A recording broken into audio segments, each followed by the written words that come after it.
আসলে সারের ক্রাইসিস কোথাও নাই, যথেষ্ট মজুদ সরকারের রয়েছে।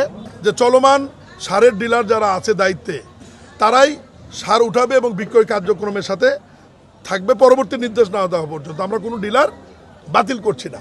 আমাদের বাংলাদেশের যা সারের চাহিদা, ইউরিয়া, টিএসপি এবং ড্যাপ, এটা সম্পূর্ণরূপে সরকারের হাতে মজুদ আছে। গত সোমবার মন্ত্রিপরিষদ কমিটির মিটিংয়ে মাননীয় প্রধানমন্ত্রী আমাদের 3 সদস্যের একটি কমিটি করে দিয়েছে কৃষি মন্ত্রণালয়কে এ বিষয়ে সহযোগিতা করবার জন্য। আসলে সারের ক্রাইসিস কোথাও নাই, যথেষ্ট মজুদ সরকারের রয়েছে।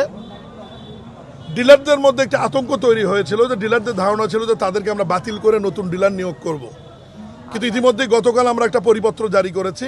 সেই পরিপত্রে আমরা স্পষ্ট ভাষায় বলে দিয়েছি যে চলমান সারের ডিলার যারা আছে দায়িত্বে, তারাই সার উঠাবে এবং বিক্রয় কার্যক্রমের সাথে থাকবে পরবর্তী নির্দেশ না দেওয়া পর্যন্ত। আমরা কোনো ডিলার বাতিল করছি না। প্রথম সিদ্ধান্ত আমরা এটা নিয়েছি।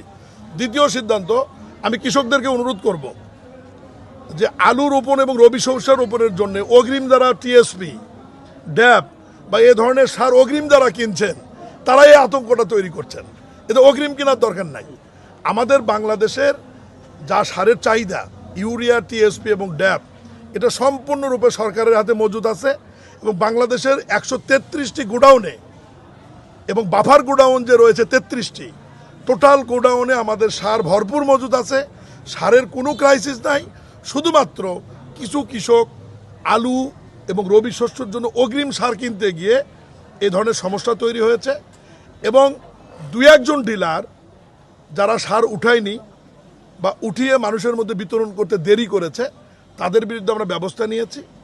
সরকারকে হেয় প্রতিপন্ন করার জন্য বিচ্ছিন্ন 2-1টি ঘটনা ঘটেছে, সেখানে আমরা প্রশাসনিক ব্যবস্থা নিয়েছি।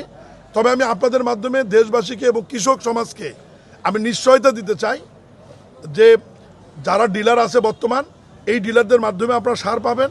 সারের যথেষ্ট মজুদ আছে। সার অগ্রিম কেনার কোনো প্রয়োজন নাই। যখন যে ফসলের জন্য যে সার প্রয়োজন, সরকারের কাছে হিসাব আছে। আমরা সেই অনুযায়ী আপনাদেরকে যথাসময়ে ডিলারদের মাধ্যমে এবং খুচরা ডিলারদের মাধ্যমে সার আপনাদের কাছে পৌঁছে দেব।